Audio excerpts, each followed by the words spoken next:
Welcome to the nerd academy. आज हम class 8 का चैप्टर 12 का एक्सरसाइज 12.1 देखने वाले हैं। क्वेश्चन 1 की तरफ मूव करके क्वेश्चन 1 कह रहा है इवेल्युएट 3 की पावर -2। इसको हमें इवेल्युएट करके दिखाना है। ठीक है, पहले हम लॉ लगाते हैं। कौन सा लॉ लगेगा? मैंने बताया था a की पावर -n हो तो उसको हम क्या लिख सकते हैं, 1/a की पावर n। ठीक है, ये 3 की पावर -2 लिखा है, a की पावर -n, तो क्या लिखा है 1/n। तो क्या मैं इसको ऐसे लिख सकती हूँ, 3 की पावर -2 को 1/3 की पावर 2। यहाँ पे n ऊपर था इसलिए माइनस में था, नीचे लेकर आए तो माइनस हट गया था, इसलिए 3 की पावर -2 ऊपर है, इसको नीचे लेकर आए डिनोमिनेटर में, तो 1/3 की पावर 2। इसको कैसे कर सकते हैं, 1/3 इंटू 3, तो क्या हो जाएगा 3 3 जा 9, तो इसको मैं क्या लिख सकती हूँ 1/9। This is the answer. Now moving toward the second part of it. क्या बोल रहा है, -4 की पावर -2। ठीक है, अब इसमें पहले लॉ देखते हैं। लॉ कौन सा लगेगा, सेम लॉ, a की पावर -n, पावर -n दी है। अब जो हमारी बेस वैल्यू वो नेगेटिव है उसको छोड़ दीजिए, पावर पे ध्यान दीजिए। पावर माइनस की है तो a की पावर -n को मैं क्या लिख सकती हूँ, 1/a की पावर n लिख सकती थी, मैंने लिख दिया। इसको मैं कैसे लिखूंगी, -4 की पावर -2, इसको मैं कैसे लिख सकती हूँ, 1/, नीचे लेकर आएंगे तो -4, बेस वैल्यू तो चेंज नहीं होगी तो -4 की -4 रहेगी, लेकिन जो पावर -2 है वो +2 हो जाएगी। तो इसको मैं कैसे लिख सकती हूँ, 1/-4 इंटू -4। यहां पे देखेंगे 1/ माइनस मल्टीप्लाई करते क्या हो जाता है, प्लस, 4 4 जा 16। This is the answer. Now moving toward the third part of it. Third part बोल रहा है 1/2 की पावर -5। ठीक है, इस पे देखते हैं, पावर क्या है, माइनस है, लॉ कौन सा लगेगा, मैंने बताया था a/b की पावर -n। इसको क्या लिख सकते हैं, b/a की पावर n। यहां पर माइनस में n है तो क्या करेंगे हम, यहां पे पावर माइनस की n दी है तो हमने क्या किया, b ऊपर लिख दिया, डिनोमिनेटर ऊपर लिख दिया, न्यूमरेटर नीचे लिख दिया और पावर पॉजिटिव हो गई। ठीक है, इस लॉ को यहाँ पे अप्लाई करके देखते हैं। 1/2 की पावर -5 दिया है तो इसे कैसे करेंगे, ये क्या हो जाएगा, 1/2 है तो इसको कैसे लिख सकते हैं, 2/1, मतलब b ऊपर b ये था a b, तो b ऊपर a नीचे की पावर पॉजिटिव हो जाएगी, तो -5 की जगह क्या हो जाएगा, +5। तो इसे करके देखते हैं, 2 into 2 into 2 into 2 upon 1 into 1 into 1 into 1 into 1। 2 2 जा 4, 4 2 जा 8, 8 2 जा 16, 16 2 जा 32/1, तो ये क्या हो जाएगा 32। ठीक है, this is the answer. Now moving toward the question number 2 of this exercise. Simplify and express the result in power notation with positive exponents. ठीक है, हमें सिंप्लीफाई करना है, फिर इसे एक्सप्रेस करना है पॉजिटिव एक्सपोनेंट्स के साथ पावर नोटेशन में। ठीक है, पहला क्वेश्चन बोला है -4 की पावर 5 डिवाइडेड बाई -4 की पावर 8। देखो बेस क्या है दोनों, -4, पावर 5 है और 8 है, यहाँ पे डिवाइड का निशान है। मैंने लॉ समझाया है, क्या समझाया है मैंने, a की power m divided by a की पावर n, तो क्या हो जाता है a की पावर m माइनस n। ठीक है, ये लॉ था। अगर आपने ये लॉज के बेसिक ना पढ़े हो तो मैं या तो आई बटन पे दे दूंगी या नीचे में वीडियो के डिस्क्रिप्शन में लिंक दे दूंगी, वहां जाकर क्लिक करें, पहले बेसिक क्लियर करें तो ये चैप्टर बहुत इजीली समझ आएगा। ठीक है, अब देखते हैं एक ही जगह में इसको कैसे लिख सकती थी, -4 पावर a m की जगह क्या लिख सकती हूं मैं, 5, यहां 8 है, दोनों डिवाइड में तो -4, इसको मैं क्या लिख सकती हूं, दैट इज, अब देखिए 5 -8, यही था ना लॉ, तो मैंने लिख दिया। तो इसको मैं क्या करूंगी, -4, 5 में से 8 गया तो 8 में से 5 गया, कितना बचेगा 3।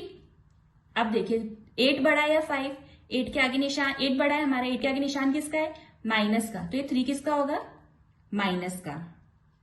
ठीक है, क्वेश्चन में बोला है हमें पॉजिटिव एक्सपोनेंट्स के साथ बताना है, तो अगर हमें इसे पॉजिटिव करना है तो मैंने पहले फर्स्ट क्वेश्चन में बताया है -3 है, मतलब a की पावर -n है, तो उसे हम कैसे लिख सकते हैं, a की पावर n। तो ये -4 है, तो मैं इसको ऐसे लिख सकती हूँ 1/-4 की पावर 3 लिख सकती हूँ। तो इसको मैं ऐसे लिख सकती हूँ क्या, 1 की पावर 3 लिख लो तो भी 1 ही रहेगा, 1 का क्यूब करें तो 1 ही रहेगा, तो इसको मैं ऐसे लिख सकती हूँ 1/-4 का होल क्यूब लिख सकती हूँ, कोई प्रॉब्लम ही नहीं है। तो this is the answer. Now moving toward the second part. Now moving toward the second part of this question. Second part बोल रहा है 1/2 की पावर 3 का होल पावर स्क्वायर। ठीक है, ये पावर, इसको मैं कैसे लिख सकती हूँ, आप देखिए, इसे मैं ऐसे लिख सकती हूँ, बाहर की पावर 2 दी है, मतलब ये पावर 1 पर भी है 2 पर भी है, तो इसे मैं 1 का स्क्वायर लिख सकती हूँ अपॉन 2 की पावर 3 अपॉन का ब्रैकेट लगा के 2 लिख सकती थी, मैंने लिख दिया। इसको मैं ऐसे लिख सकती हूँ 1 का स्क्वायर और 2, ये ब्रैकेट का मतलब क्या होता है, मल्टीप्लाई, तो 3 2 जा 6 लिख सकती थी, तो मैंने ये लिख दिया। अब एक चीज देखिए, 1 का स्क्वायर करें तो 1 1 जा, 1 का स्क्वायर करें तो 1 इंटू 1 लिखेंगे तो कितना आएगा,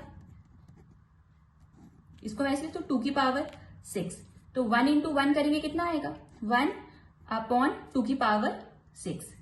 अब एक बात देखिए, मैं 1 में किसी का भी 1 का कितनी बार भी मल्टीप्लाई करूं वो हमेशा 1 ही रहेगा, तो क्या मैं इसको ऐसे लिख सकती हूँ 1/2 की होल पावर 6, क्योंकि 1 का मल्टीप्लाई में 1 इंटू 1 इंटू 1 इंटू 1 कितनी बार भी करूं आंसर 1 ही आएगा, और 2 की पावर 6, तो ये 1/2 की power whole 6, this is the answer.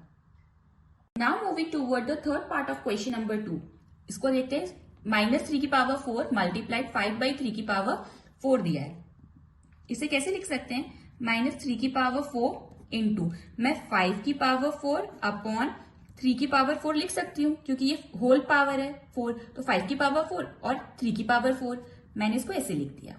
इसको कैसे करेंगे अपन, आप ये चीज देखिए, मैं 3 की पावर 4 है, मैं आपको करके दिखाती हूँ, मतलब -3 इंटू -3 इंटू -3 इंटू 5 की पावर 4/3 की पावर 4, काटना नहीं है, लेकिन ये चीज देखिए, माइनस इंटू माइनस का मल्टीप्लाई करते हैं तो क्या हो जाता है, इन दोनों का करेंगे तो प्लस, इन दोनों का करेंगे तो प्लस, माइनस माइनस मल्टीप्लीकेशन में प्लस हो जाता है, तो ये होल वैल्यू को जब मल्टीप्लाई करेंगे तो ये क्या हो जाएगा, 3 की पावर 4 लिख सकते हैं, क्योंकि ये इन दोनों का मल्टीप्लाई करेंगे, माइनस माइनस प्लस हो जाता है, माइनस माइनस प्लस हो जाता है, तो ये प्लस प्लस क्या होता है, प्लस ही रहेगा, तो इसे मैं 3 की पावर 4 लिख सकती थी, इसलिए मैंने लिख दिया इंटू 5/4 और 3 की पावर 4, तो इससे 1 जा जाएगा, तो क्या बचेगा अपना आंसर, 5 की power 4, this is the answer.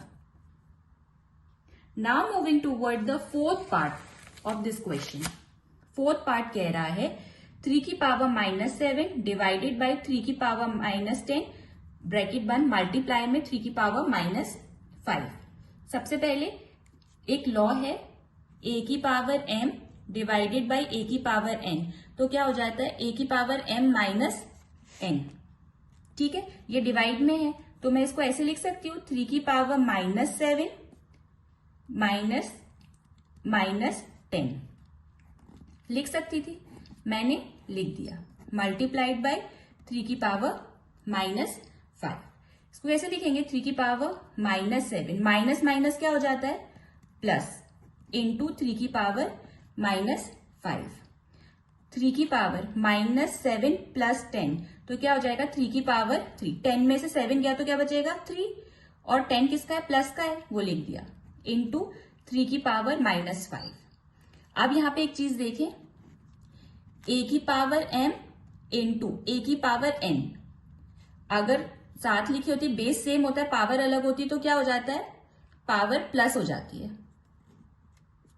ठीक है, तो इसको मैं कैसे लिख सकती हूँ, 3 बेस 3 है तो 3 प्लस -5 है तो -5 लिख दिया, 3 +5 में प्लस माइनस क्या हो जाता है, माइनस, +5 में से प्लस -5 में से प्लस का 3 क्या, कितना बचेगा, -2।